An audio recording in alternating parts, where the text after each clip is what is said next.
our civil defence meeting of the 23rd of November, and I'm going to ask Councillor Pahuruhuruwai to open for us.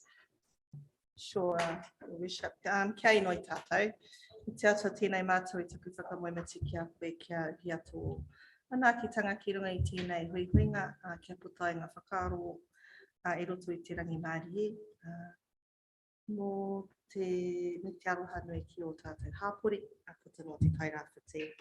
Aia nei, ake nei. Amine. Amine, thank you for that. Welcome. We have got a good meeting ahead of us, lots of information sharing. I do want to welcome Ian. Ian is from NEMA. This is our new councillor, Ani Pahuruhuruwai. And Debbie was not, oh, you were on civil defence, yes. And then Rawinia Parata with us as well. And everyone knows Ben from our induction, and just Nadine and I. Welcome to our committee, and Councillor Rob Telfer. This is Ian, he's from NEMA, who assist us with our civil defence, and they'll talk to us a little bit more. I'm quickly going to move through our apologies. I think everyone's here today. Well done. Any declarations of interest? Nothing.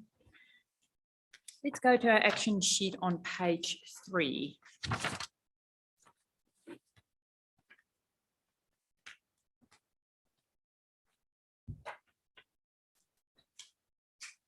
Completed, and the under action you will, this is what we discussed yesterday, Ben, it's not yet started, so yes, you'll get on to that. Resource consent is yet to be approved and still pending. Thank you.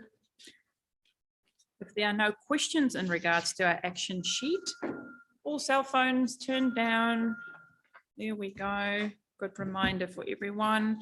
Any governance plan, so you can see what we're talking about. It's been reported our meetings. So without further ado, I'm going to pass over to Nadine before we move to Ben's report.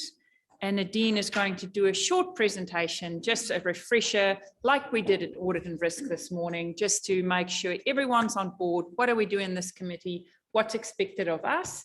And then we'll move on to Ben's report on page 5 a little bit later. Thank you, Nadine. One clicker. I'm sure someone took the clicker.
It's loaded. I'll make a start, and basically it's gonna be a bit of a tag team across ourselves in terms of the framework. And I know that you covered a lot of this a couple of weeks ago, but more specifically we'll have a focus on in terms of what the group's role is in the committee, because I know the questions have come up. The first slide was essentially the Civil Defence Emergency Management Framework, and you saw that in the last presentation, which was looked at the role of the Civil Defence Emergency Management Group plans. You had your group, your government agency plans, and non-government agency operational plans, and those kind of forming up in each of those areas will all have their different emergency management response. One of the key things, and obviously we have above that the Civil Defence Emergency Management Act, which requires us to have in place a group plan. And your group plan is one of the key documents that outlines the functions, roles and responsibilities of emergency management for our region. And it's that really kind of where it gives you all that really good information about who's in civil defence, what's its role, who are the community linked people, who can declare a state of emergency when you declare it, etc. Thanks, Heather.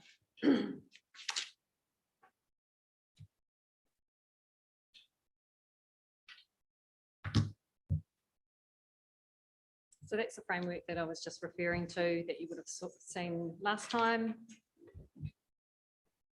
And yeah, the important thing is just to keep in mind is around this group plan. Talk a bit more about it as we go forward. Inside our group plan, and our current group plan is outdated, so it's a great opportunity now to be engaged through the process of resetting that plan, looking at the priorities and consistent with what's outlined in the Civil Defence Emergency Act, which is to provide for information around your hazards and your risks of the group, the strategies that you will take in terms of recovery and management of hazards, your objectives, etc. So this stuff has come out of our group plan, but as I say, we've got to review it. It is outdated, and we didn't touch it for a while too because of the review that was happening, but we are going to be starting that process next year. So you would have seen this on the at the last induction hui. So basically the chair being the mayor in this instance, and as we're a unitary authority, she chairs the group with other TLAs. I'm not sure if it was touched on in other areas. Regional council are the host of, or the administrator of Civil Defence Emergency Management, and the TLA mayors sit on that group. And because we don't have any other councils, it's yourselves. Oh, territorial local authorities. Below that, we have the key. I'll come a bit more into the functions of the coordinating executive group, and I'm the chair of that. And then we have our emergency management office, who manages our operations. Right. So CDEM group, which is YOL. The requirement is to, and as per the Civil Defence Emergency Management Act, the requirement is that we have a Civil Defence Emergency group for the region. It is to provide a strategic forum to coordinate planning, programs, activities, assist in Civil Defence Emergency Management planning and activity. And this is a really important part through the development, approving, implementing and monitoring the group plan. So the group plan is really important. And also to exercise statutory powers outlined in the Act. So I've noted down there in terms of the role of elected members and responses. In our group plan, we have noted that as a general rule, councillors do not hold positions in civil defence, in the actual civil defence operations, unless otherwise approved by the mayor for specific purposes or skills that they contribute in a response. The key is that the expectation is that elected members will be sitting across and gathering information, feeding that back in, and being the conduit out and communicating what's been sent through the ECC.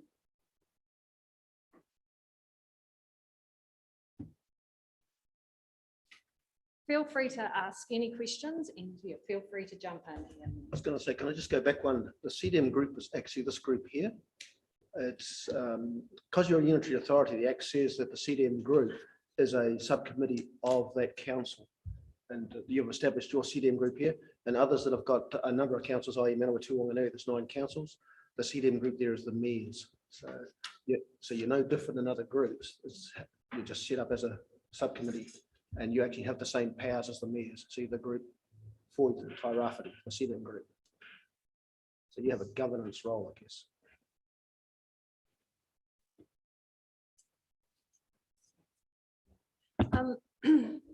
And I think that's really important in terms of the distinction as well, is that in other areas, other CDEM groups, they will have So as the regional council will be the administrative body, they will have a civil defence, the manager that will report into the groups, and all the other local authorities will have their staff that may contribute at points in time to their meetings.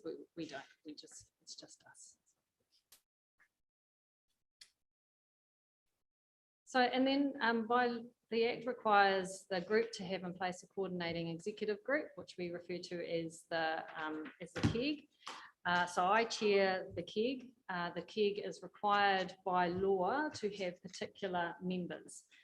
And those members are the chief executive of each of the member of local authority.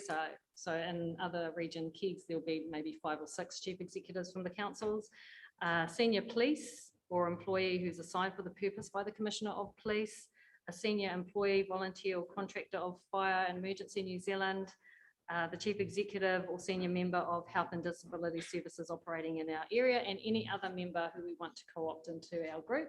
And so in our coordinating executive group, we have those members along with our iwi chief executives that participate on our coordinating executive group. A lot of other groups actually have public health, defence, Red Cross, and some of the social agencies as well. But it's really up to you who you co-opt, and are they at such a strategic level that can actually work for you? It's the relationship that you develop. Yeah.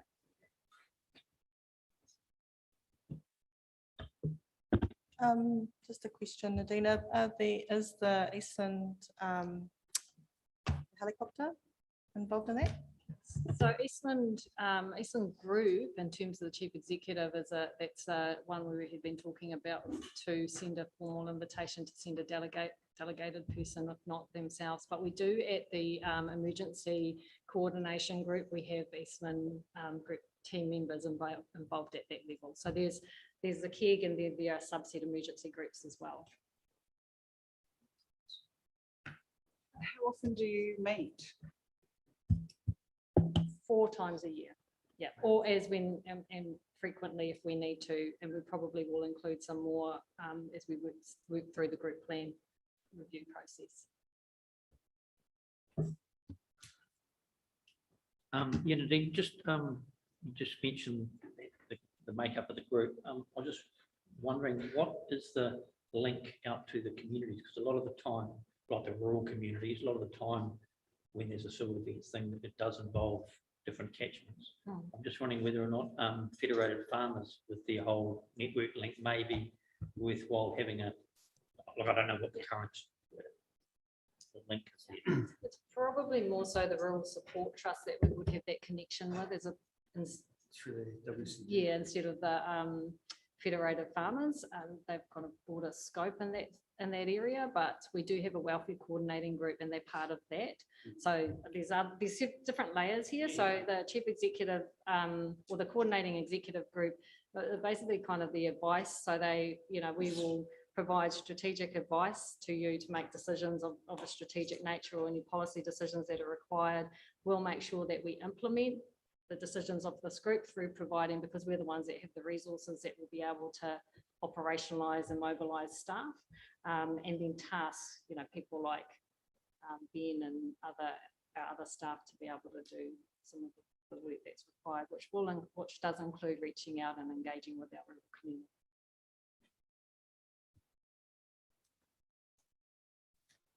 And these beautiful people that you've seen before in our other slides. So this is our emergency management office, and they are our functional implementation arm of our group.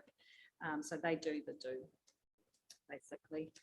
So their role, I'll just repeat what was shared last time, is in terms of providing the project coordination, management, implementation, coordination of our regional policy, liaison with the wider sector. They are, response, recovery, their boots on the ground doing work, but also maintaining key relationships to ensure that we've got a collaborative, coordinated response if and when the balloon goes up.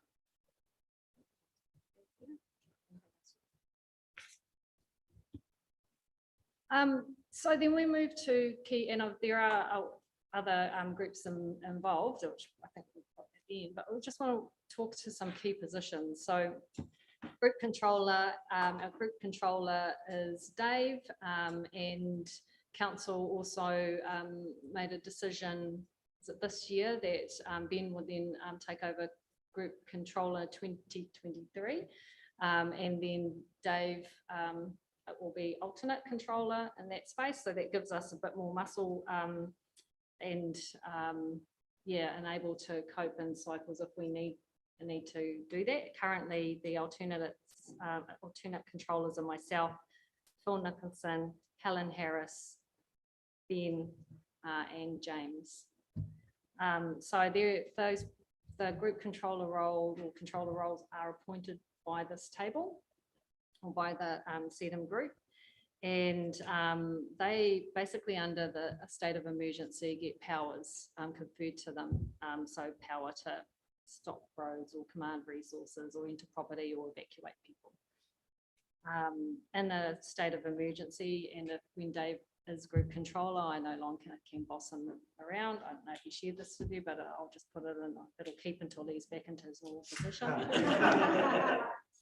But he has his own powers, and it's set up there for a reason, so that, you know, when you're responding in an emergency, you got to have someone in charge, one person. So, you want to add to that?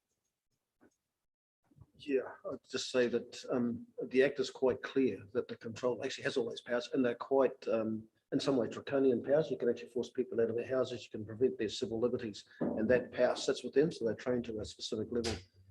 And Nadine's quite right, that the structure changes at the moment, the CEO is in charge, but in an event, all those powers are vested in the controller, so the controller takes over. They work very closely together, but the controller's in charge.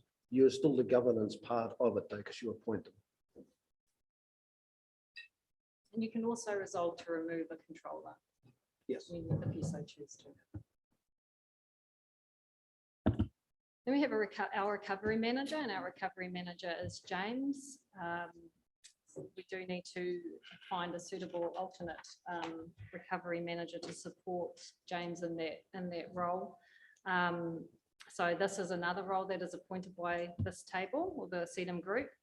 And the recovery manager has certain powers conferred upon them if we're in a transition phase. So when we move out of response mode and then we enter into a formal notification of transition, and then the recovery manager also has similar powers like evacuation, you can request information, you can stop roads, etc.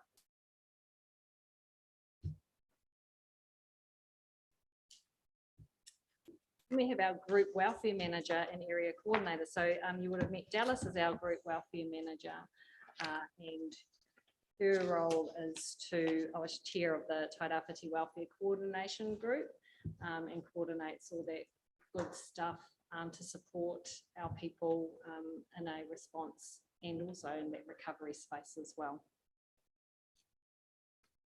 And what's unique, I'm not sure if they've stood it up in other places across New Zealand, but we have our community link area coordinators that have been appointed in our areas, and they've just listed there for your information.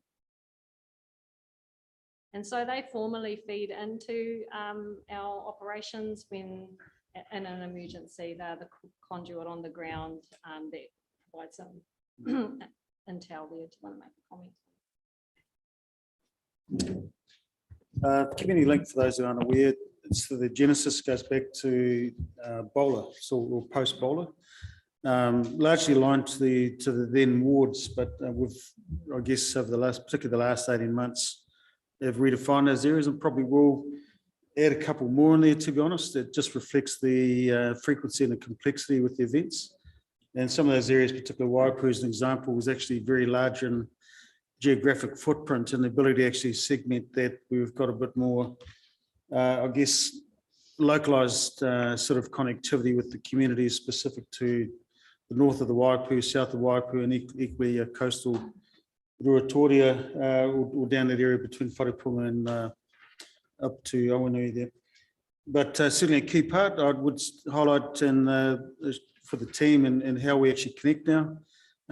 We now managed to get if it's a regional event, to get every one of these groups connected into the event by the way that we've got technology in place now. Certainly before March this year, that was never the case. It was either individually through cell phone calls or a phone conference call, but we have the products and information we share directly into those community hubs and nodes. Most groups have got a similar model. You were the first to start with the community link and led the way. Others call them community hubs and various bits. And really it's the way your community can actually respond back to your controller. They look at what the issues are, what their needs are, and supply it back. And it's the communication back for the controller to make informed decisions. And that's where the decisions are made, because they have the big picture of what's going on and understand, I guess, where the resources are required most urgently. One thing I will say with the controller, the recovery manager, and the welfare manager, they are mandatory positions under the Act, where you must have someone in there and you must have someone also to back them up. That's how important the Act sees them in those positions and their roles.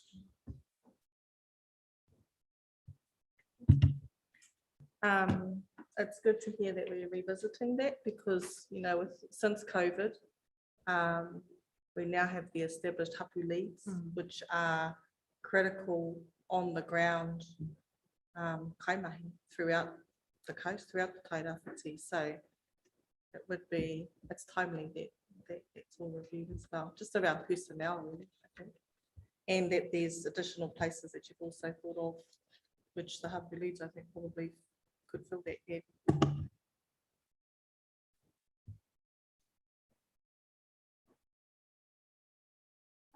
So these are just the agencies that are involved in the welfare coordination group. And Ian, you were saying in terms of the changes with the trifecta review, that MSD will take over the lead of that, is that correct? There are certainly discussions at the moment to have MSD pick up the welfare component and be the lead agency. At the moment, CDEM is. That will leave us with just the emergency provisions. But they haven't been made yet, so we'll confirm you those once it's actually made. And as you'll see on the list up there, there are a lot of the agencies you were talking about before and how they fit into the structure. And as being said, you've also got your Rural Support Trust, which would bring in the rural communities under that umbrella. And you've also got another group that is operational, it's called your Lifelines group, that brings in the roading, the power, telecommunications. So they're all reporting back to the group manager and the KEG as well.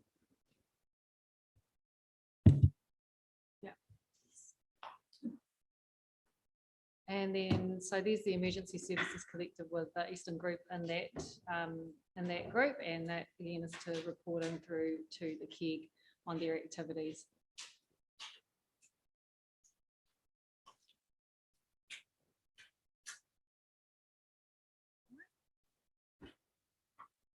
Right, so just in terms of emergency response activations and civil defence. So if there's we have an adverse events plan, and that outlines, so it might not be, it's not a state of emergency, but it's an adverse event, and we need to click on the emergency coordinated centre. So that provides us with a bit of a framework as to how we do that. So so our civil defence team will lead agency for adverse events, and that will be through the controller and through Ben when something happens. So last Friday, so long ago, was that was an adverse event because we didn't declare. Then we have the state of local emergencies, when there's a declaration, and a state of national state of emergency. Did you want to make a comment on like the interchange between? Yeah, so support doesn't depend on whether a declaration is made or not. It's the same support that will be supplied to you and the same resources that are available. The difference is that sometimes it needs greater coordination over the top, and that requires the state of declaration, or you want to remove people from their houses. The only act that will actually allow that is the Civil Defence Act. And look, every group is the same. They set up the same, they coordinate it. If the resources, the police, fire, health, CDEM decide that they want to have a declaration, they talk it through, they look at what is required, and then they talk through with the mayor to make sure, and the CEO to make sure that those required, the resources are there, and that declaration is made for a specific time. So, and it must meet the criteria within the Act as well. And that, so when we declare, we go back and check, is it an event? Is it going to damage property, put people's lives at risk? Does it require coordination? Can police, health, fire actually deal with it in their own rights? And if it doesn't, then we're quite capable to declare. If it is being managed and no powers are required, there is no need to declare. It's obviously a function that can be managed within that system.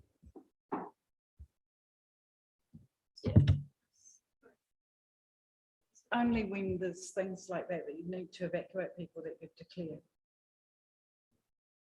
No, we can also declare for a greater coordination across agencies. We can pull in all the police, fire, health, defence, so there's greater coordination. One lead at the top if it's required. It looks like your agencies are doing the individual parts. That declaration can then be made. If you want to preempt the event and get people out, if you want specific powers around looking at your buildings that are damaged and you want to keep people out of them, or you actually want to find out what that building is like and structurally sound, the declaration can make. So there's plenty of issue or reasons to actually declare, but you've got to make sure what you're declaring is, one, valid, two, is it appropriate and doesn't meet the needs and doesn't meet the Act. And there's a scale too that you take into consideration, the scale and significance of coordination that's required in these events. You can have a situation where you've got a kind of narrow focused, isolated area. For example, in Uwawa, we declared a state of emergency, and that when we had the 2018 Queen's Birthday floods. So you can have it quite sharp and concentrated, but the significance of that and the impact of threat to life was such that the reason to declare was such. And then we're thinking about the one last week as well. There are other, what we're taking into account is what weather's going to do, where we're at, how many people need to get evacuated, whether we're at mandatory evacuation. So yeah, there's, while events might be significant in terms of while events might be an adverse event, it may not necessarily require you to declare. And where my role comes in, I make sure that the actual declaration is legally valid. We haven't had it ever challenged. It can be challenged in court, but it hasn't been because they've all been legal and required. There's a lot of discussion that go into it. It's not just a decision that's made. It is some planning going into it, testing it, and then making that decision and talking to the minister. So there's a lot of work behind the scenes that go into either declaring or not. And we're very careful with it to make sure that we're not crying wolf. If we do it too often, people, and nothing happens, because that's Mother Nature. We can declare and nothing can happen. And then the next time it actually does happen and people don't want to move. So we really want to make sure that when we do it, it is valid, clear, for a reason. Dave, do you want to make any comments on this? I suppose the reinforcing the decision to declare is quite a big one, and it's not one person in isolation. So there's multiple phone calls happening between Nima, ourselves. Nadine and I have normally talked about it at length before we'll even talk to the heads that we are thinking of declaring. The biggest part of it and the reason for declaring is around that coordination. And normally Sam Abrahama from police has called me to say, are you going to declare or not, depending on how things are looking. But it's only when we need to go over and above our BAU, which unfortunately is very regular around flood events, people being cut off. And as Ian said, it doesn't mean we can't do most of the things that we do as our BAU in civil defence. So we can still get helicopters. It's when we need to take things effectively or take control is when we need to declare them. So it's only if someone has to take control over the whole of the area that's being affected, whether it be Gisborne City itself or it be Tokomaru Bay, we try and limit the powers because they are quite a big lot of powers that get conveyed over to the controller. It's also a massive amount of work that comes with taking over and declaring an emergency, and then the mandatory things that we need to do after around recovery plans and those kind of things. None of us are adverse to declaring, and it's something that we're getting pretty good at, aren't we? So it's something that we can, and we've done multiple times, but every scenario you're looking at, as Nadine said, how long is it going to last for? How many people are affected? What's the weather doing? What do we need to declare for? What are the additional things that we need to do? And There's heaps of events, if anyone wants to understand it further, where we've gone through that thought process as to why we have or haven't declared, depending on what it is that we're actually, what do you need civil defence for over and above police, fire and emergency, and local roading crews and those things. What is the coordination role is the key thing to me. And then it's just who can declare. So under our group plan, we've got the mayor or the deputy mayor in the mayor's absence, the unavailability, and there's the Minister of Emergency Management. Other groups have devolved that or delegated that responsibility. No, most of them actually sit the same level, but they may have 4 or 5 in their act. And look, they're named within the group plan of who can declare and the auditor can declare. And the backup is, of course, if we can't find anyone, then we go to the minister. They include group controllers in there. No. It must be someone who's an elected official. So that decision then is like listening, all of the people who have a conversation, and is that informed by the community links as well? Yes. Okay. That decision is made with all the information that's been fed back. We know what's going on, we know what's coming our way, and then weighing up which way to go. And absolutely with. It's a consideration. Yeah. It's a piece of the overall picture. Often community that might not have some of the information that we've also got. So it is one source of many that's taken into account. Yeah. Might come up just so I'm not talking to the back of no one ears head. Apologies. When you make the declaration or the considerations for it, so on multiple occasions, Community Link have asked us to declare and we've declined. And it will be around what they're seeing on the ground versus what we're seeing or looking at across the district and where the need is and where the resources are. So the decision to not declare is made in conjunction with our partner agencies as things as well. It's not just GDC saying, nah, it's not a big enough emergency.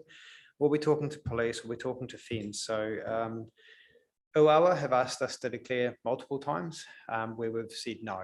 And the reason we haven't is because we've looked at what the issue is, but we've also looked at the weather event and what's coming in and worked with the rainfall, the river data, the forecasting, and a lot of discussion happens between some quite clever people to decide what we think that weather is going to do and whether or not we think there's a need to declare. The boots on the ground telling us what happening is a really key component, as Nadine said, of making the decision, but it really is around what's the need to declare and why. Have we got enough coordination across? Because remember with civil defence, there's this kind of thing that people think we've got bigger resource than we do. We don't. I mean, one of the real big things is, you know, the whole team's in the room right now. So when we talk about what we're doing, civil defence really is the coordination of all of the other partner agencies. The best example I can think of is when we declared for the tsunami that was coming, that came through. That was because the police were asking us to, because they were worried about how we could get people to leave their properties. And I will never forget that day because I had Riette and Nadine staring at me wondering, oh, well, we weren't declaring for Gisborne City, but we did for the coast. And it was because we'd sat down, run the modelling that we knew the wave wasn't going to come to here, but we had declared further up.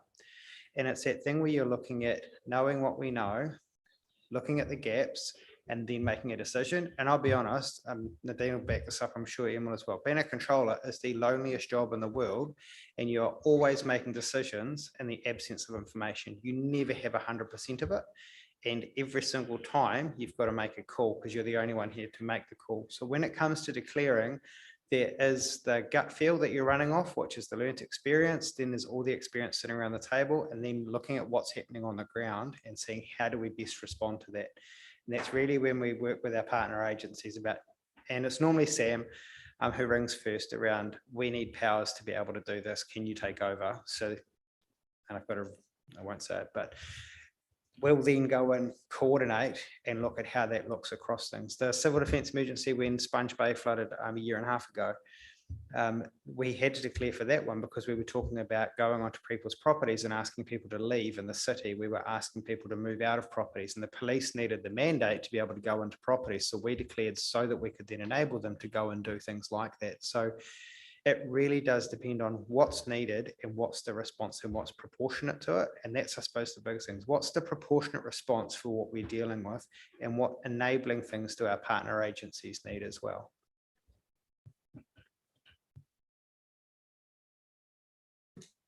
Questions? Any other questions? Annie? I can see you, you're ready to ask. Thinking, I'm still thinking, but because I don't know, I mean, we've got a sole police officer in Te Araroa who covers all the way to Waikura down to Tikitiki. And you've got sole police officers all along the coast. So how can Mr.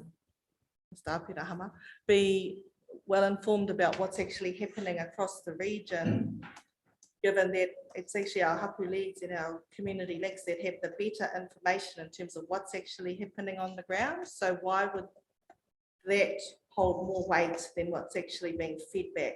Oh, so sorry to clarify, it's very much one of the inputs that happens. So when we, if I can take a step back and please indulge me for a second, when we watch a weather event coming through, and we know because Dr. Cave's normally looking about 3 weeks before anything's land, I think sometimes Ben, he's tracking cyclones coming through.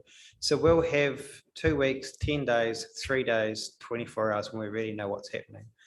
Through that process, we're looking and gathering information the whole way through. So there's a whole range of rain radars, river levels, and cameras that we have set up across the whole of the district. So our phones were all going off last night at about 3 o'clock this morning, warning us of rainfall in the Waikura Valley and then what was happening corresponding over the ranges at the Karakia Fiddle. So we can see what's happening from that. That then goes against a lot of flood modelling that we then check to see what's happening with that. As well as the same time, we had Blackbees and their crew out before first light, feeding to us what was happening across the network, what was moving to. So police are one, FENS are another, and all of this is coming into the Civil Defence Centre, where Kumi, who's leading intelligence, will be looking to see and collate the information that's coming through so that we can have that operating picture of what's happening where, and then using the community link, the 0800 number, all of those things to then inform and verify what's happening on the ground or not. Plus we've got staff all over the place. So for a lot of these things we've been tracking, there's a lot of modeling around floods and those kind of things. For other emergencies, it's how we work through those. But it is a very informed picture of what's happening out on the ground that then feeds into, this is what this is showing us. As a region, we're really lucky because we've had so many heavy rain events, so many floods. We have quite good modeling and almost a paint by numbers approach with a lot of these rivers as to when they're coming up. So if we take the oh, jeepers, our favourite river out of the Hikuwai, sorry. So Hikuwai, we have river levels on it. So we know that when we get to 7, 8 meters, we're starting to, okay, we need to watch this. When we get to 9, the flood warning office needs to come in. When we get to 10, we're starting to look at evacuations. When we get to 11, 12. So we're watching this. The bit that we have that sits behind that is we can map the rainfall data that's happening in the top of the catchment over the river coming up. So we can actually start to tell when we think we're going to hit those levels. The Hikuwai, we've got really good modelling to show this rainfall will mean the river will be at this by this stage, and we can go up to 24 hours out quite easily on that and even further days out. So you're seeing those things come through. That's all the information that's going into it. So there's a huge complex picture that sits behind the call to declare or not, or how we're going to correspond. And that is not just Hikuwai, the flood being was about 4 inches thick. So there's a whole lot of information about a whole lot of them. And then So I just, I don't know if I have a question, but more I just want to check that I'm hearing you correctly.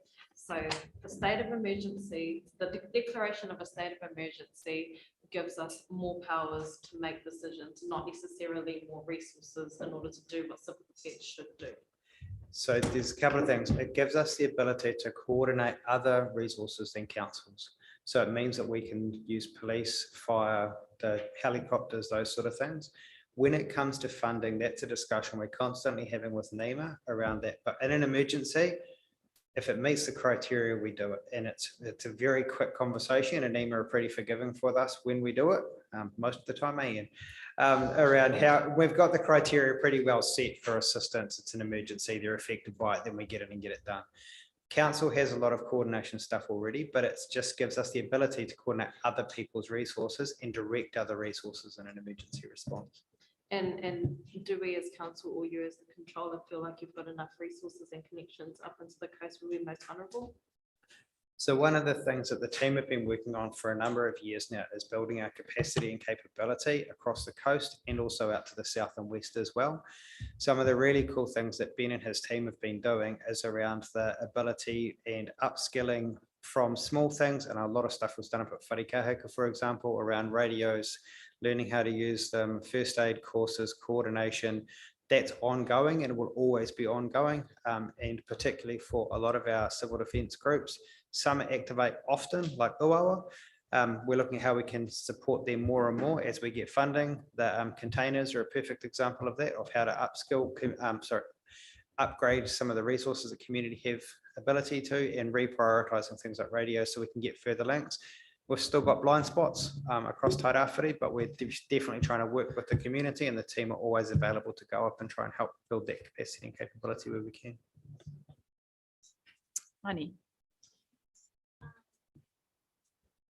So given that you have a week or 10 days notice that on the rain radar and the weather forecast that an event is coming or not coming, at a community level,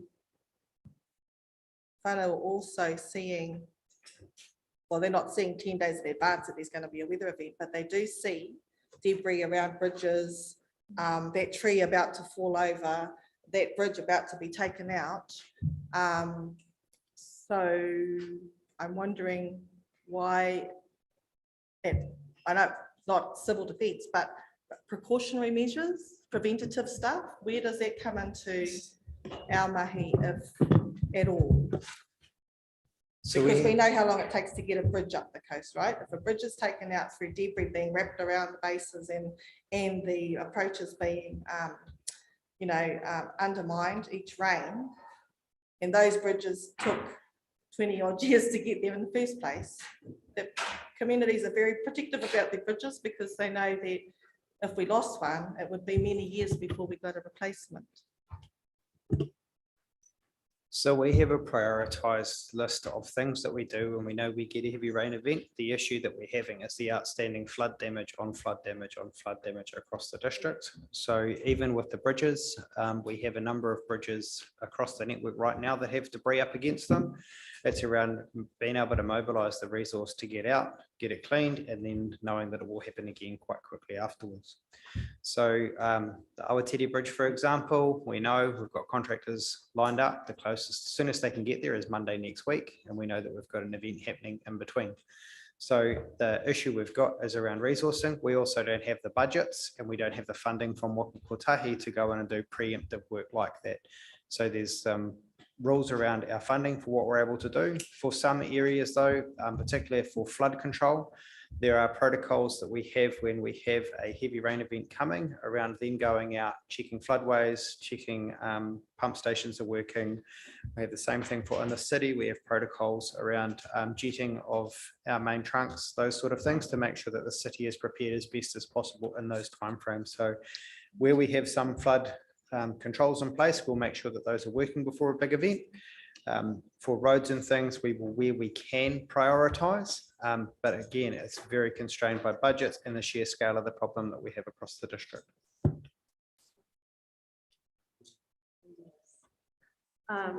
Who's responsible for the health and safety of the civil defence effort? I mean, of your responders? That would be Nadine. Are you again? Yeah, again. Oh, So we've been through, we went through a big review process around our civil defence function, our teams, how we were operating. Part of what we identified was the health and safety liabilities, the contractual relationships, and so we've done a big tidy up in that space. Because of the ultimate liability, although the group controller does have some liability conferred as well. So when we direct people to do something, then it sits with the controller because they're in control of the place of business at that stage. We've asked NEMA for further guidance about this as controllers because we're all quite nervous about where this sits, given volunteers will undertake things under the guise of CDEM and we will not know about it. So we have asked for some direction from NEMA as to where guidance sits for how we then do things, because in a civil defence emergency, it is quite scary sitting in the chair, finding out what people are doing under the name of civil defence sometimes. I just want to quickly raise in this space that I think probably it's considering the frequency of adverse weather events and states of emergencies and how often that happens up the coast. Mostly up the coast, we know nobody's coming. So the community, the happy leads, our people, and it's the same people over and over again kick into autopilot, and we know that the police are not coming. We only got one. So I think it's probably really important to call a workshop or a way of some kind so that we understand how that can be activated and how to do so safely. And also because in the last state of emergency, I heard of some very dangerous, very risky behaviors that did support whānau, but had it gone the wrong way, would have been terrible and tragic. So I really want to raise that in this space to keep the controller and our health and safety safe, but also our people, so that somebody knows that they're crossing raging rivers on foot. Thank you. I'll just talk to a couple of points there. The PCBU obligation sits with, really, if we're managing the event, that sits with the controller. One of the key things, particularly with the events and the way I spoke earlier around how we're connecting, and particularly the even remote groups, is around what we're seeing in the ECC or Coordination Centre, is what we've connected in our Teams environment to actually replicate the same level of data. So it's real time. You're not getting a time delay in terms of what we're trying to push out there. That's a real key modifier to the way we've actually run events. You wouldn't actually normally get that. You'd be getting a brief around river level is X, but really what we have is a tool now. What we've taken on the road, it still needs further work at bedding in, and that's why I think for you guys, particularly in the Hapu lead hat on, is really a need to connect the rangatahi or groups to actually use what we've built there. But what you highlight is exactly right. I mean, you're one rural policeman that's covering an area that's probably a third of the East Coast.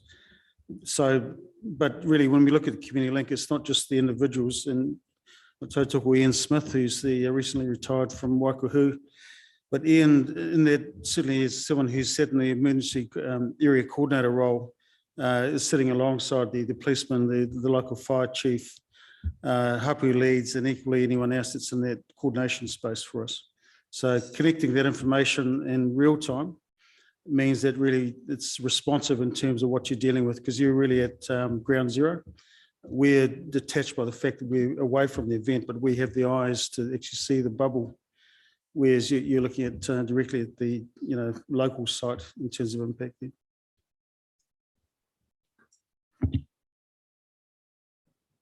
And I thought I'd just throw up the last slide, which hasn't got this last one in November on there, but just in the last 6 years, the events that we've been dealing with, and particularly kind of they come hard and fast after 2018 really. And so to Dave's point that this is more BAU, unfortunately, and we're going to see a lot more of this. So a review of our group plan is timely in light of that. Right, so that's bye. Any more questions of Nadine? Which one of these events is our report looking at today? Of those, which one was it? They'll seem to be the same. So, Councillor Pahuruhuruwai. Thank you. And thank you, everybody, Ben, Dave, Nadine, for that. And sorry, Ian. That's great to know how everything works when you're in the middle of it. And we haven't had a meeting yet. Yes. It's like, oh my God, what are we doing? And just do what we normally do in terms of kicking in and trying to keep home base here informed of what we can see with our eyes and what we can hear from our whānau all around us who are in desperate need. Thanks to Dallas for and the welfare team for in that last event, or 2 events now, with the support that was given. Whānau are very appreciative, especially those trapped by flooded rivers, and wondering about how they were going to get meds and other things like that. So, and that kind of, the comms that we're able to feed back to whānau and say, okay, the helicopter can't come today, but it'll be here in the morning. That type of thing puts a lot of anxiety at rest, and just eases people's concerns who expect us to have an answer for them.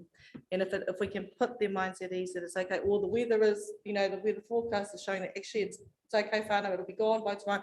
Low tide's coming, and then we know low tide's coming, a lot of the flood waters would have subsided by then. But I think just because we are having these more frequent weather events, we shouldn't stop putting pressure on places like Whakakotahi and others who are responsible, and the back blocks where the forestry slash is coming down. We should continue to put pressure on those kinds of, where the source of the matter is, but also because it's not good enough that every weather event, we can expect that the riverbeds will be higher, that there'll be more silt, which means the next time the water will be higher, the risk to life will be higher as well. So, I'm keen to be pushing the envelope in terms of those, what's shouldn't be our business as usual to respond to this type of event. We should be adequately funded by government to make sure that we can rectify the situation that we're in, so that our team isn't spread too thinly and having to respond. It is now every month. These 100-year storms have turned into once every 100 days. Thank you for that. I just realized, Councillor Parata. Aroha mai, I know that this is our first opportunity to talk at this table. So Don't hold obviously, back. Annie and I are very excited to be here. I did have a question actually from Nadine, and that is, does the civil defence take a proactive approach to emergencies or consult on different projects in order to get ahead? It's that same question that Annie is kind of asking, is that does civil defence have a place, have a space or a voice in the proactive projects around erosion control, around best practice forestry management? Does civil defence have its own voice at those tables, and if it doesn't, should it? Yes. Yes, so we do, and part of the changes in terms of our chief scientists being in the team is to ensure that we're keeping ahead, being informed, or having a science-based discussion around the hazards that we face.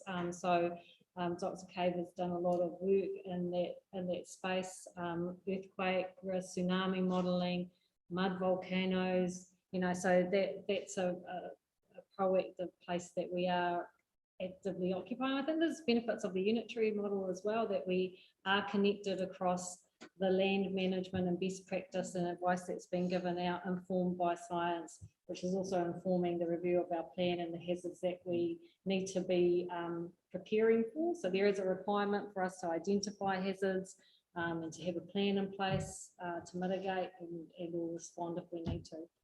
Did you want to? I was just going to talk about what Nadine said. Part of having civil defence sit within the Lifelines hub is because it keys into all of the big infrastructure areas that are considering these things. So the Land Rivers and Coastal team looking at resilience of our flood control schemes, not just down here in Tūranga, but also in Makarika and a whole lot of other areas where we know we have issues for investment, to be able to bring them up through the long-term plan, through your infrastructure strategy. So part of having that connect into Lifelines is so that it can embed in the delivery of all of those plans and help build that resilience for Tairāwhiti. Well, councillors, I realise we haven't even started with our agenda, but without further ado, it is great to welcome new community members to our committee, but it gives me great pleasure to welcome Ian Smith here today. Ian, thank you for joining us. And there's so much about what you've done for us, and it's very special for us that you join us at this Civil Defence community meeting today. So for those of you that don't know Ian, you've only been here for 1 hour, Ian has served for 22 years as a volunteer of one of our community links in the Waikahu area. Ian, we are here today just to say thank you, thank you, thank you. And I've got a little bit that I want to read, and then I would welcome you also to talk to us if you wanted to. Ian is a true community stalwart, giving frequently and generously his time to our local community. Ian has been involved with civil defence in a voluntary capacity as the Community Link Area Coordinator for 22 years. The role of Area Coordinator provides the link into the Civil Defence Emergency Coordination Centre when this is activated during our emergency events. Ian has been an excellent point of contact for the Gisborne District Council in civil defence emergencies. Ian's role also involves connecting the volunteers in the Waikahu area, both for training and also, if activated, for our emergency response. Ian has been an active and long-serving member of the Te Karaka volunteers and has a passion for monitoring the weather events as they unfold. Ian maintains his own detailed weather records for rainfall and river levels in the Waipawa River and its tributaries. He also coordinates with local volunteers at Fire and Emergency New Zealand and the local police as part of maintaining the community response structure for the Te Karaka area. In 2006, Ian received a Citizen Civic Award for community service and leadership through the Waikahu Civil Defence Organisation. Ian also received a New Zealand Civil Defence Long Service Award in 2015 for many years of commitment to the well-being of our community. Ian, how do we top that off? Thank you so much on our behalf today. We are really honoured and privileged, and we want to thank you for the service to our community. And we would love to give you this certificate of appreciation to say thank you for having our back for the last 22 years. And I'm sure the team will still be in contact. They will miss you, but I'm sure they will still be knocking on your door for some information. Congratulations.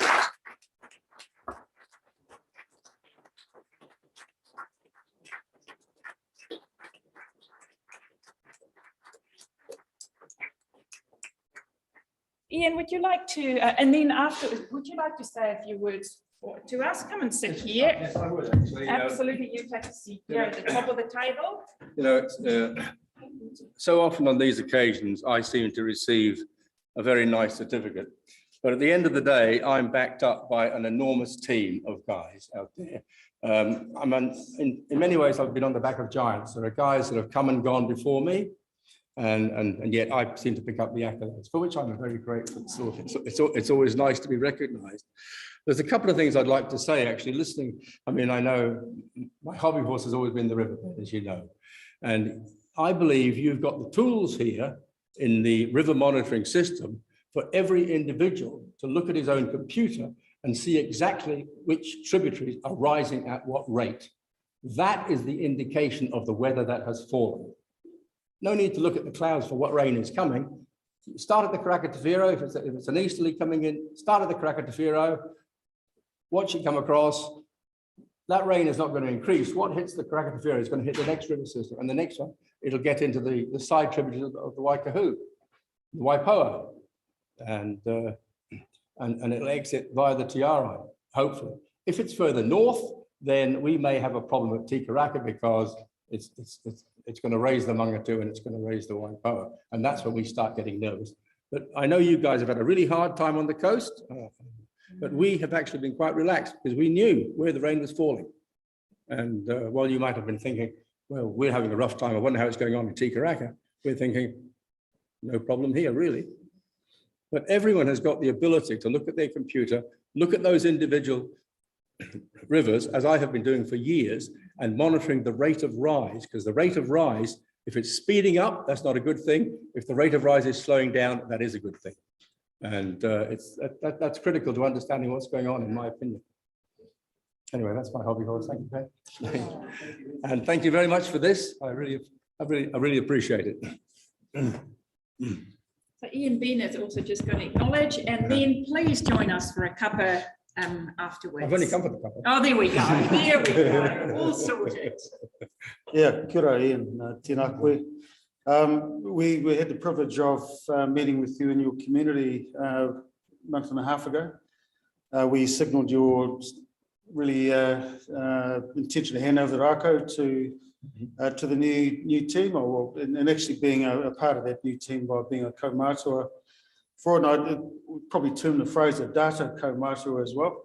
I think the black books you've got there certainly in terms of that transfer of knowledge is quite key for us. Certainly in typifies really where we've got long-serving, and say the genesis for a lot of these groups to go back to the original memberships with soccer and bowling. Yeah, and really I mean, you've seen 6 years of events on that board. If you put down the number of events you've seen through the year, and no doubt it's probably 3 or 4 pages beyond that as well. True. But certainly it's been a pleasure working with you. It's actually, you've contributed the way we've actually probably modified and developed some of the SOPs or standard operating procedures in the way we do business. But all for the better drawing of the knowledge and what you guys contribute to that in the selfless, voluntary manner that you do so. So on behalf of the team in particular, and really the community that I'm thinking being well served by, I wish you all the best. And thanks, man. For the next merchant Navy sailor.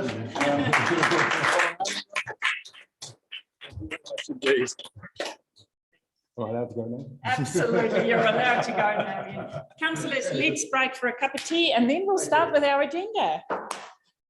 Let's have a cuppa with Ian. So let's start with our first report. I'll just get Ben back. Ian is going to sit in for a while and just listen. So councillors, I take you to page 5.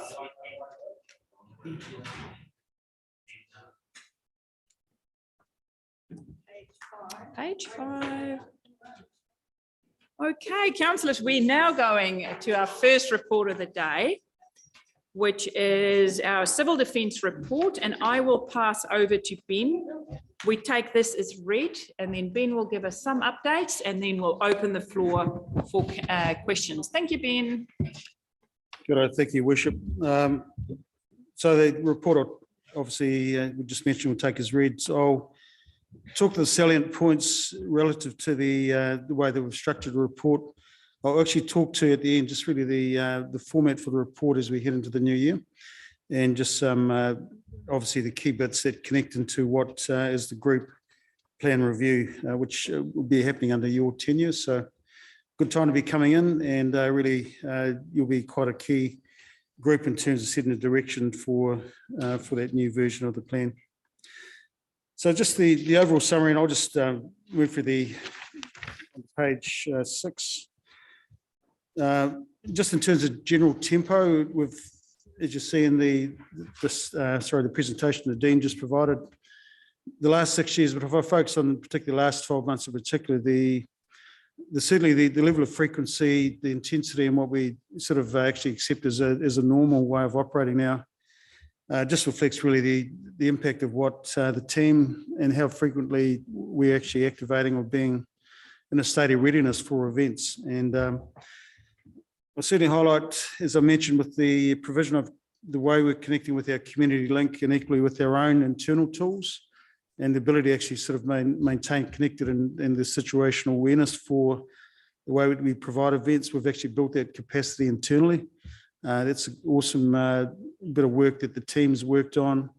Operationally, we use the ability now to connect our welfare function into the response, and that really just means we've got a more accurate and more responsive way that we can certainly report back in, and obviously one of the recipients of the reporting is this group here. So the recent, I guess even though we've had the event last week, it has actually been quite a relative quiet period for us in comparative to the previous 6 months at the start of the year. If we move on to the staffing, it's also just awesome now. We've got a full team complement. We went through really a process of realigning roles and the alignment of those roles and functions relative to what the best way that we can deliver the requirements of the CDEM outputs.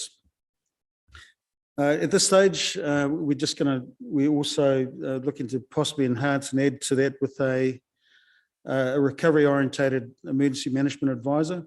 Recovery is, as you'd appreciate, given the number and frequency of events, is almost a cumulative, it's a living document in terms of what that recovery team has been dealing with. Every time we have an event, really that's adding to what is already currently work in progress for them.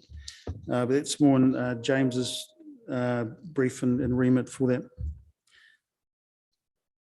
I'll just talk to the quite a major planning workshop we conducted here on the 19th to 21st of September, which was the regional focus on the Hikurangi magnitude 9 tsunami and earthquake plan. The 3-day workshop, and as I put in there, we had roughly 70 people from 29 organisations. The key point, as I've put in a report, it focused on the urban, which is by far the most complex planning scenario in terms of the emergency disaster planning, is focused on our highest populated centre, which is obviously the Turanga city here. The reason really there wasn't a real focus in there is really the Marae Resilience and Preparedness Project, which ran last year, has actually taken that same hazard planning or critical risk planning, and that's actually in a resourcing phase for that. So that's why we don't see really where the focus is trying to capture the whole of the region.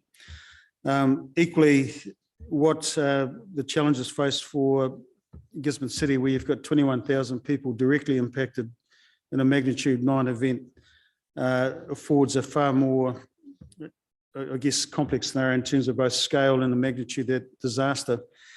What I will highlight, Dan, I was down in Wellington last week. So prior to this Hikurangi magnitude 9 workshop we ran regionally, nationally, the Hikurangi plan wasn't even on the planning priorities, be fair to say, Ian. As a result of running this, we had a number of NEMA staff involved with this, preparing and being part of the planning. Post this workshop, it was then elevated by DPMC or Department of Cabinet, sorry, the Prime Minister departmental guidance put the Hikurangi as the #1 planning priority for a national plan. And that's what we did an all of government planning last week for. So it wasn't the intent to run a regional workshop, but we certainly benefit from the fact that it is a multi-regional event, and the scale in that is obviously what the all of government plan focuses on. I guess we've just moved to page 7.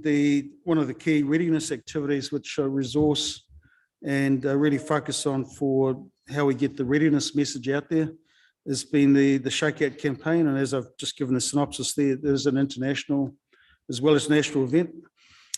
I'm really quite stoked that for the second year, really, it just shows we've got a very good level of awareness of the hazard, and the engagement in a regional sense at 23% per capita is actually very high. And you'll see the next two closest, and obviously these are the three markers of the 16 groups that participate in that. So really, we're actually looking to build on it. It's not a case of trying to think we've achieved engagement. I think we're only really getting going with what the work we're doing with the Marae Resilience Project, the urban plan, and equally an outcome of that workshop will be produced the detailed tsunami planning for the region, and I'll be kicking that off in the new year. Equally, that'll be a reasonable, audacious piece of work, but having been to the session down in Wellington, I think that's probably 60% done already. I might mention just on page 8 of the Marae Preparedness and Resilience Project, we're in the phase, obviously, for procurement for this, which is actually quite, I've had a number of interest from around other iwi around the country. Ngāi Tahu, I was talking to Whanganui this morning, and equally others there that are looking at really the approach and what we've taken to get this into the phase of planning and into the execution. What we've certainly got a focus on is to look at the delivery of these containers into the region into the first quarter of next year. And part of that really will be doing just in the planning phase 4 also is for power wars, on the 3rd of January, and looking to have for particularly our whānau groups to touch and see and really connect with really what the kaupapa is about and really how this is becoming into the region there. So it's certainly very pleased that we've got the buy-in from all of our iwi, our hapu and our whānau leads and tautoko, those that are here that have been involved with this project right from the very inception of it. But really, it also highlight that we're particularly for Ngāti Pro that we were putting in one of these containers. They're also putting another 20-foot container full of non-perishable food that goes alongside these in the coastal areas, and that's for George and really the investment there is above and beyond what the initial scope of the project was for. Let's move on to the readiness and research. The research component, obviously Dr. Cave we have as our principal scientist and a key component of really what takes place in the natural hazards research in the team. So we've done obviously a fair amount of research that happens across a number of different agencies and even within the organisation. But specifically for us, we're looking at, I guess, where we've just completed the active fault mapping across the region for new fault lines. That's probably just creates a bit more of a detailed picture of where our risk areas are, particularly around critical infrastructure, populated areas and our lines of communications being highways and bridges and in those areas there. That has just been signed off in draft. We're looking to present that in detail for you guys to get connected with that and then really how we apply that within the planning sense for the same. Thanks, Your Worship. Ben, just really to thank you, Ben, for the work that's been put into the marae preparedness, but also just to highlight that while it says marae, the containers will actually service all of the community, regardless of ethnicity or iwi affiliation. And so while they're based primarily on our marae, they will service everybody. And then I just wondered, what's a mud volcano? Because I've never seen one. Well, there's one in Wheatstone Road if you wanted to go, but probably easy to show you there. Certainly something Dr. Cave is, that's quite a pet project of his, is sort of, really what you're getting is in this active mud volcanoes in the region here. I think at Waimata Road, there's it's 8 to 6 or 6 to 8 hectare where there's been ejected effectively liquid mud coming out of the ground that forms the which is a volcano. It's just ejecting sort of mud out of that. But yes, Murray certainly has a map in terms of where we can identify those in areas of risk for them. It says that the several additional ones have been identified. Is that information available or where they are? Yes, it is. I'm not too sure Dr. Cave's actually published that yet. Most of our hazard, for example, with our tsunami and flood risk areas, we produce within our GDC maps for basically particularly connecting with communities. I mean, that if it is a hazard and it's applicable in a way that people need to plan or be aware of, then it's really the benefit is for the community being aware of that and how we connect them to that. So,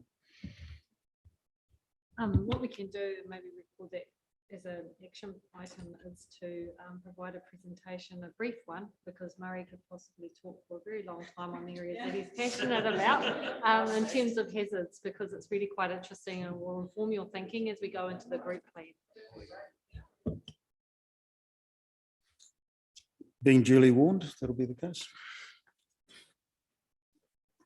I'll just highlight point 10 actually, which is one of the research projects. We do have a number of work streams within the, particularly reviewing what we have for critical risk and hazards. But one of the ones is around the high intensity storm modelling, and really what we're after there is how well we can actually ensure the validity of the accuracy of the data. And that's one of the tools that we're looking there is the upgrade to the HERDS, or the high intensity rainfall database. I won't comment too much past that. It's probably head into the technical realm, but and as a subject that certainly connects with what we're talking around in our earlier session around how well we're seeing things and be able to connect the accuracy of that data to then make appropriate decisions on that. Needless to say, really, particularly on the back of the numerous events we've had, the rapid analysis of flood spread and landslide distribution, it's been it's certainly quite confronting, I guess, for people seeing the impact of what cumulative events and the way they've impacting the region, both in terms of communities and within our infrastructure. Probably only other one, I mean, there's a few points in there, but one I would just highlight, it relates to the November event from last year, which was the flooding in Sponge Bay, but equally within the urban catchment here, was the prevalence of urban landslides, and we still have a number of households that have yet to even start remediation on those, and people still yet to be getting anywhere near back their house. That's, we're 12 months post that. But we do have what was underway prior to the November event was a study by Auckland University on landslide susceptibility, and I guess that's the benefit of what that thesis, which will be in the final stage, to be coming back, and perhaps part of presenting that back when Dr. Cave presents with his other research on the mud volcano fields.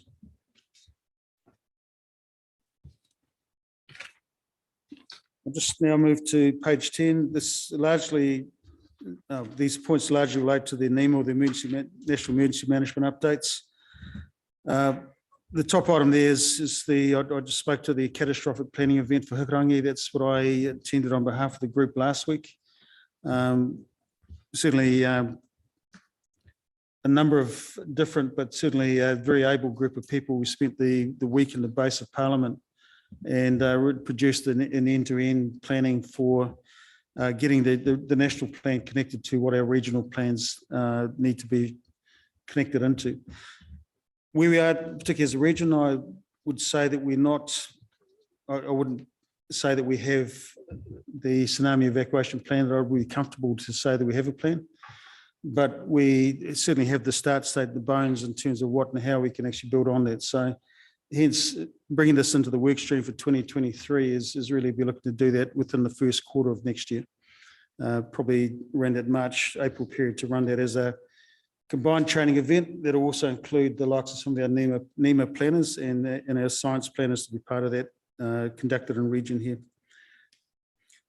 A couple of things with NEMA, they've just in terms of the capacity and the capability that's been added to the national agency, as they now manage and monitor, conduct a 24-hour, 24/7, I should say, monitoring and alerting centre that's running full time and down in Wellington. So particularly where we've got regional events, whether it be tsunami or cyclones or earthquakes in the Pacific region, and equally anything that's happening in a national sense that connects into that centre. Some of that's built on really the challenges we placed on the 5th of March last year with the earthquakes and tsunami sequences, if you recall back then. And it really is designed to cut down the consultation time with your subject matter experts such as GNS Science and NIWA, that they're running a 24/7 link into the alerting centre for that. Thank you. Ben, so the activity that's happening around Taupo Lake, the increased activity there for Karakia, these mud volcanoes, is there any correlation in all of that, or is that something that you're also keeping an eye on in terms of risk? We certainly, in terms of, we get a report from MAR, the Monitoring and Alerting Reporting Centre. To be honest, if you're familiar with the way you see the seismology and what comes through, I mean, we've got Dr. Cave's an expert on it. For us, I guess we're data users, we're looking at really what's happening, but it's constant chat all around the place. And I'll give you an example with the Te Araroa earthquake. When we were out on the road doing the presentations three months post that 5th of March event, there'd been 10,000 seismic events recorded within that area there. So it's really the benefit of we've got the ability to analyse and actually make the relevant conclusions from that data. So we've got a scientist to be able to draw on from that. But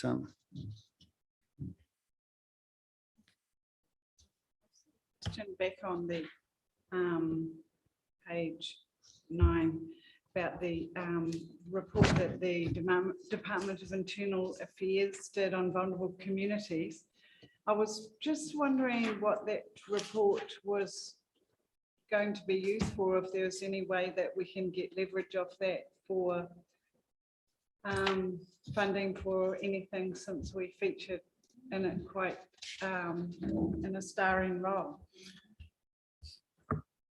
So, yes, that report is being, well, the report was a surprise by most people in the sector. Fair to say, and we've communicated that to DIA. But it does strengthen the case that our regional sector has been building through what we've got are our special interest groups, and now from our staff, Joss, who heads up our flood control, Waipawa, he is on that special interest group. They are collaborating around quite a significant bid to central government to fund flood control schemes, recognising that central government assets are also impacted, or their roads, schools, so they should be partners in funding. So this is an extra kind of impetus really for them to fund. So we understand that that's been making its way through central government and being considered whether it will be included in the budget. So we'll know sooner, we'll know more about this in the early year. We're hopeful.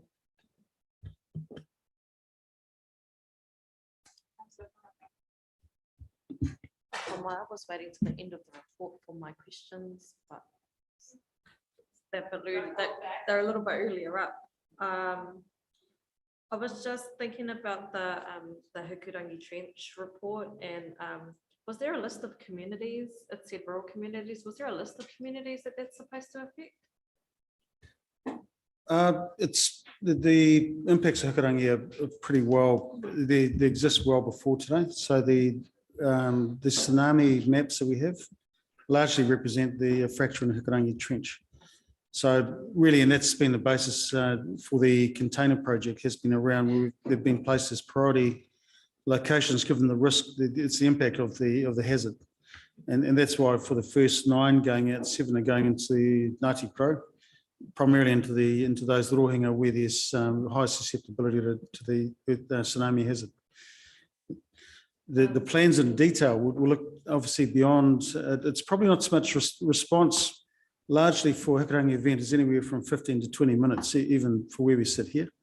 The focus of the planning is around critical post-incident impact, and that's really where things start happening once you've seen the waves of the threat recede, but really it's you're left with the impact in terms of planning with that.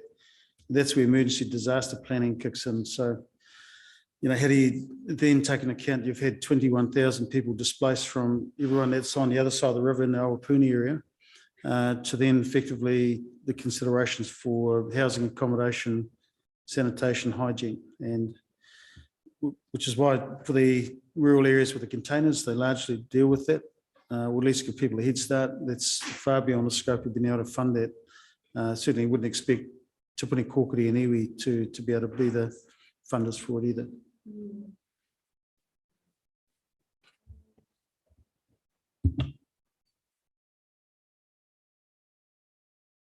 The other question I had was also, thank you very much for this report. This is an excellent report, and getting the verbal update from you in from the last 2 weeks. One of the questions I had was it an old report or like a month old report? But getting the verbal update from you has been very helpful. But what I wanted to know, and I couldn't figure out from your report, is what is the flood model, and why does it take a long time, and what should we be doing in the meantime? That is. Is that with regards to the herds model I spoke to? Yeah, I'm still learning to use my computer. That is page 9.12.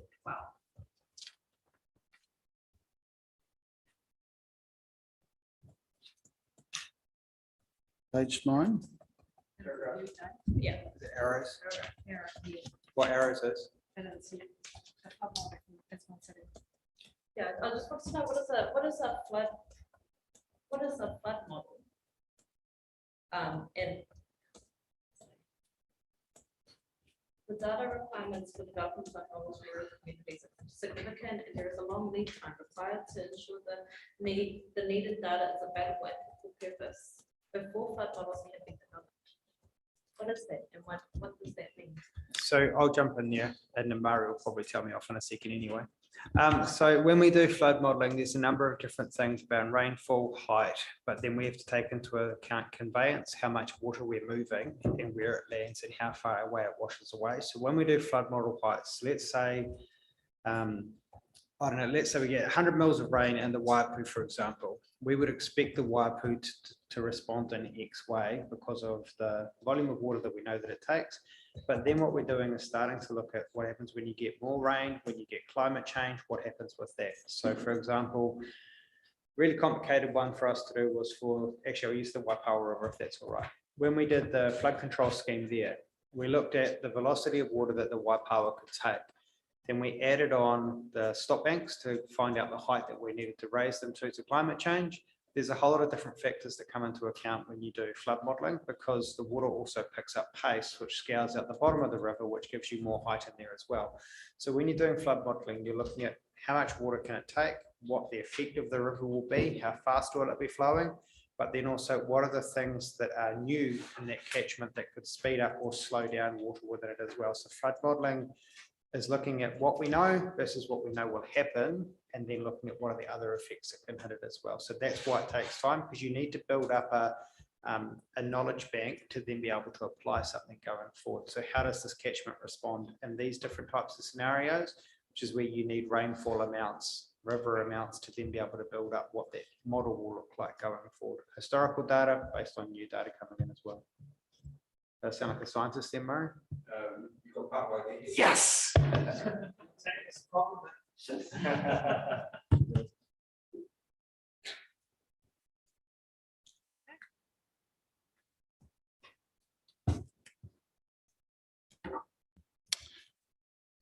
Yep, Okay. bye-bye.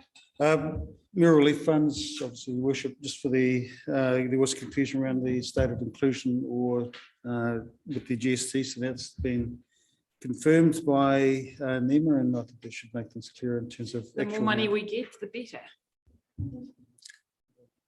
Yes, which is always good. Thank you, Ian. Page 11, foot and mouth disease. So I guess where this originates from is the prevalence of foot and mouth within Indonesia, I should say, and obviously now with the borders and travel opening up, really the focus and the lens is on the certainly highlighting the risk of to our economy with foot and mouth, and equally what MPI as an organisation has been engaging with at a national level for the planning of that. Certainly with the likes of Federated Farmers, the other groups certainly informed, and the Veterinary Association for what the national contingency plan is in the event, and hopefully the non-event of actually foot and mouth entering NZ.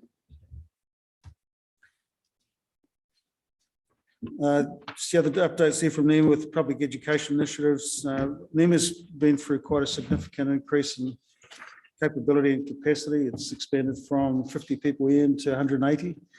So what we're seeing now is the benefit of particularly the products that NEMA is producing, both certainly supporting us within the 16 groups within the country, and equally what we're pushing out as national campaigns, particularly in our readiness areas of focus. One of those being the, you hopefully become familiar with the reference to the trifecta program, which is the legislative reform within the CDEM Act, and it's a complete rewrite of the Act, the National Plan, and the National Disaster Resilience Strategy. So probably the best way to relate to why the group plan is, even our current group plan expired and is still in place, but it was written through to 2021. Really everything, the overarching aspect of the rewrite is the Act. And what filters down into our group plan is clearly the ability that we take the references to the Act into their own group plan. What will... Sorry? sorry to interrupt, even though you've just moved on. Is this foot and mouth that that MPI are talking about? Are they talking about humans or an animal? Animal. And animals. Yeah. Okay.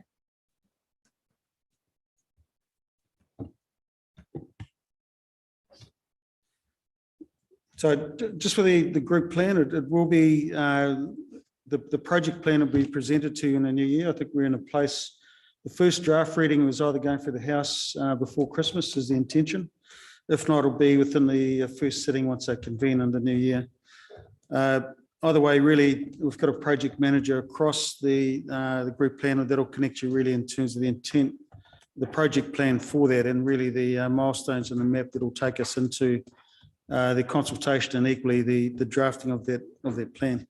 That plan effectively is a key component for my team in terms of really what we're going to be discharged in terms of outputs, and really equally the reporting accountability back into this group as a governance layer.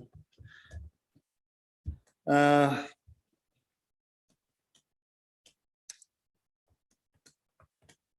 there's a few key points. Is there any questions around the NEMA component within them?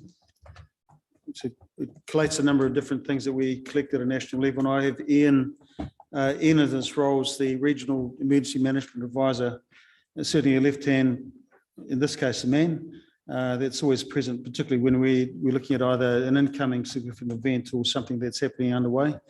Ian is really pretty much a very familiar and regular visitor into the region certainly for the last 18 months or so. But Ian, is anything from yourself with regards to NEMA updates? The only thing I would add is that, look, I'd like to congratulate Ben and the group, certainly on the Hikarangi workshop. That was the first to be run in the country. It actually has kickstarted a number of other groups to look at it, who, in my opinion, have put it in the too hard basket. It then focused at a national level, us, and we've solely committed to the catastrophic planning now, and it has the Hikarangi fault as the scenario we're going to work on, because that will be a bad day for New Zealand. Based on that, though, that then leads into the trifecta. That bill is actually already at government. It's sitting there, hopefully for reading on December 6th. If not, as Ben said, it may slip into January next year. That looks at the legislative requirements and will have the effect of your group plan. So that's why you're holding off. However, behind that is the plan. That will slip to probably 6 months, maybe a little bit, basically because we're going to focus on catastrophic planning. But in the actual plan, it has the roles and functions, which I see in serial 27 here. It was raised earlier for clarification of where they sit. Now, that plan will clearly outline the national functions, the regional functions, and wherever there's a local TR local function. So that will start at least clarifying for you what's there and how we go. We've started the first cut of it, but it has slowed down because of the catastrophic planning. And then we'll look at the second part of it. And also we'll pull in, I guess, your views around what should be in the plan, what should be your roles and functions, what you can do and you can't do. And dare I say it, on the financial planning, what we should help you with. But that won't come until June, July next year. That's probably about me. Ben's done a very good job for me. Thank you very much. Thank you for that, Ian. Good, thanks, Ian. So just head on to para 31, which is the tangata whenua Māori engagement.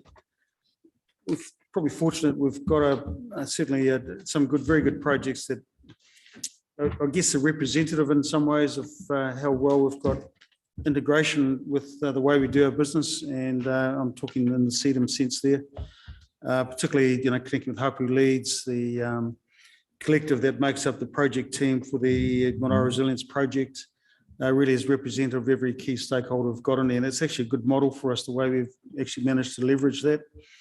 Also on the back of really what the last 2 years with COVID response, and particularly in the welfare sense, and I think we're well served with having our permanent in-house welfare manager and the Dallas's background coming out of health, very familiar in that sense, and really we've leveraged that experience to, I think, really reinvigorate, and we've got some very good process around how we're connecting that Manaki focus into the way that we're doing response, and equally the recovery focus for that.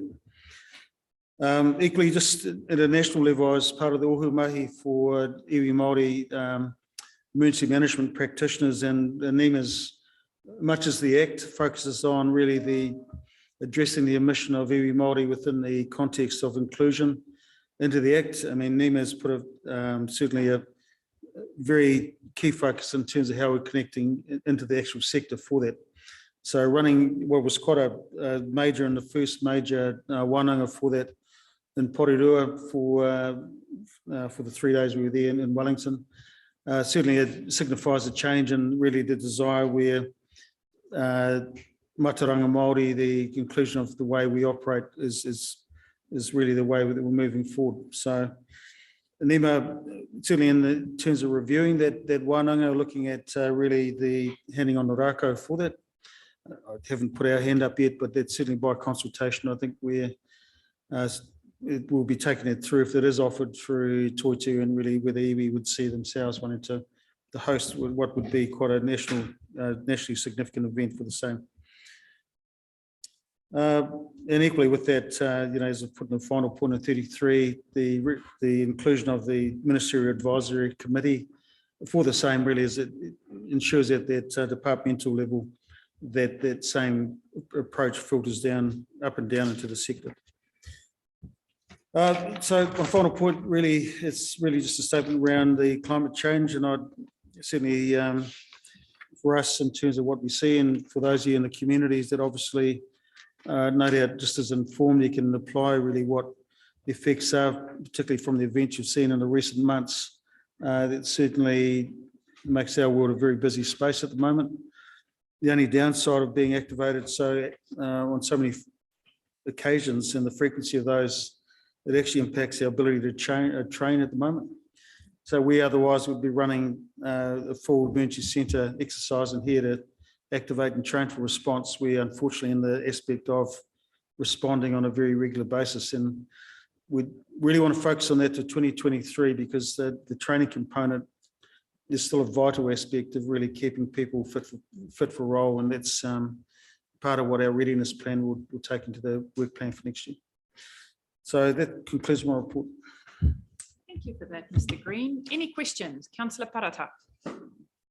I don't have a question so much as just want to support what Annie said about the Marae project, and that's been it'll be a massive project, a massive reassurance to whānau living in Te Tairāwhiti on the coast, to have those resources near us.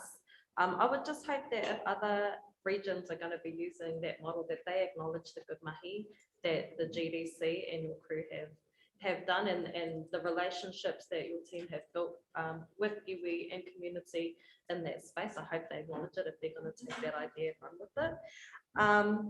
The other thing I just sort of wanted to get some clarification on, when we're thinking about inclusion with Te Iwi Māori, is do we have connections into the Pacific Island communities, into the Indian communities, into the Chinese communities? I'm just now becoming aware that as we focus heavily into, for us, our focus tends to be whānau Māori and whānau rural communities, but I'm also wondering if we have connections and channels into those communities of whānau who are equally as vulnerable, and perhaps even more so because they don't have the connections that we all do.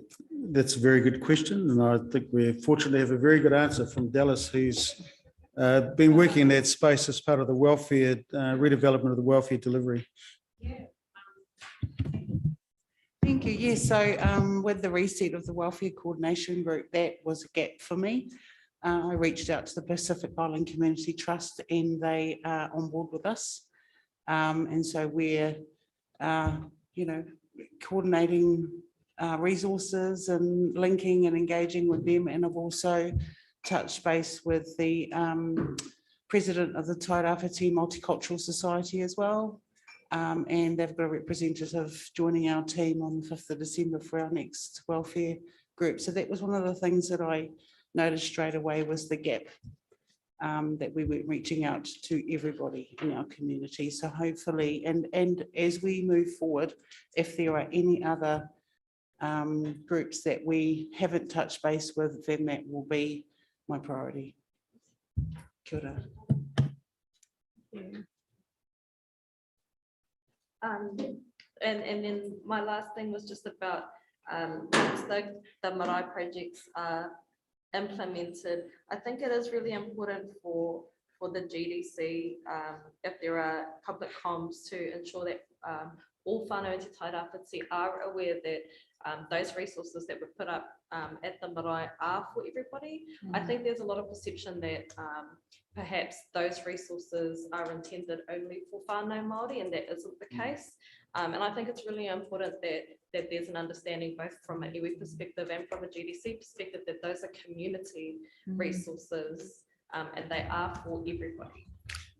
Yeah, kia ora, and that's a good point. I guess really accessing the fund, where the initial funding submission went into was the Kaingarua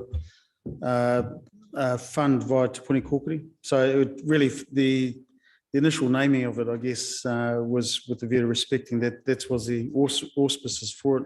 The reality, much as you guys have picked up on, these are going, and in fact, some of them are going nowhere near marae relative to all of our marae within tsunami subduction or tsunami zones or critical flood areas. But certainly agree, it's a community asset, and I think if we probably even shift our signage to reflect that, that really it's there for the benefit of all, and it's, you know, you won't find any of these, all of these at a marae.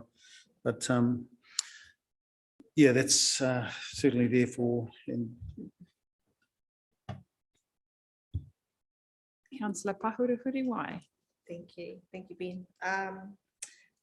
Just around paragraph 35, Councillor Timo will need to evaluate adaptation and retreat strategies, particularly for our vulnerable coastal communities. So presumably the coastal communities are involved in those discussions of what a retreat strategy might look like for them. And how is the council ensuring that there is somewhere to retreat in terms of land capacity? If whole communities are having to consider moving inland perhaps, then what is the role of council in terms of making sure that there's land available? I hope none of it's being turned into carbon farming. I'll kick off on this one, and then Ben and Murray might want to jump in, but just in terms of the council approach to that, so that's part of wider discussion that needs to happen. We know that there will be a climate adaptation bill that will be dropped alongside with the new RM ones that have come out, and that will put in some rules in place that require us to look at our adaptation planning, particularly around managed retreat. But what we've got, and I might have mentioned it in one of the other council meetings, is the money through the Better Off funding. That is a deliberative democracy process where we will wānanga in our communities all over Tairāwhiti, including in the city, around what the impacts of climate change might look like. So those will be the crucial conversations that we'll have with communities, so they can be self-determining in that process of where might you end up moving to. That will sit alongside and be informed by any information or data that we hold through our work that we're doing in our research space. Do you have anything else that you want to add here? Murray, anything you'd like to add to that?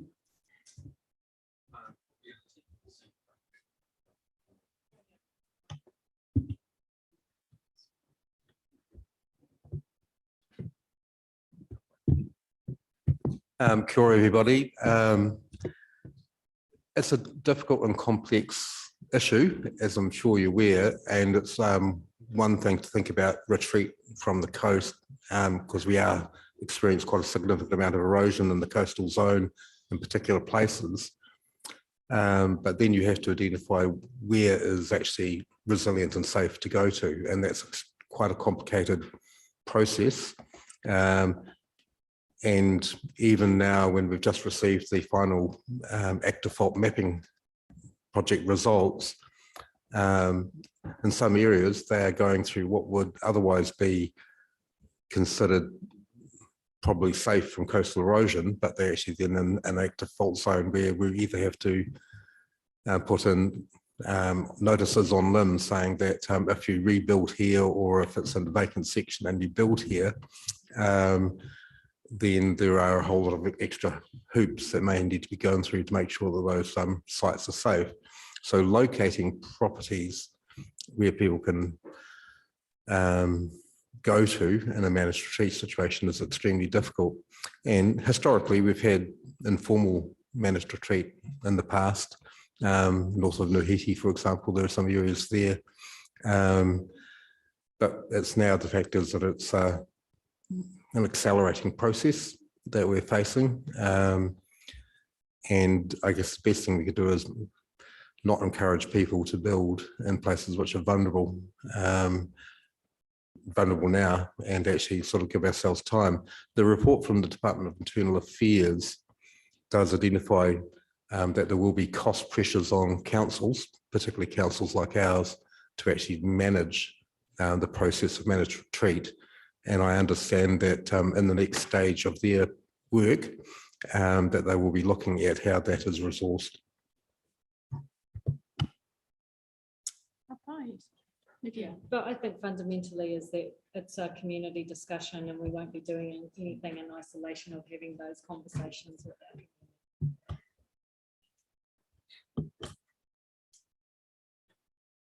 Wow. Thank you, everyone. Any more questions or queries or concerns? Councillor Gregory, I can see you wanting to ask something. Oh, thank you for that. Do I have a seconder? Thank you, Councillor. So moved by Councillor Gregory, seconded by Councillor Pahuru. If there are no more questions, I want to thank the two lovely gentlemen at the top of the table. Thank you for your input. Ian, it's always appreciated. You're always welcome here in our place. I can't say I'm always happy to see you because you come here when we have emergencies, but also you support us in the time when we get prepared. So thank you for that. And thank you, Ben, for you and your lovely team at the back for the work you do on our behalf. Much appreciated. All in favour? Aye. Contrary, carried. I declare our lovely meeting closed.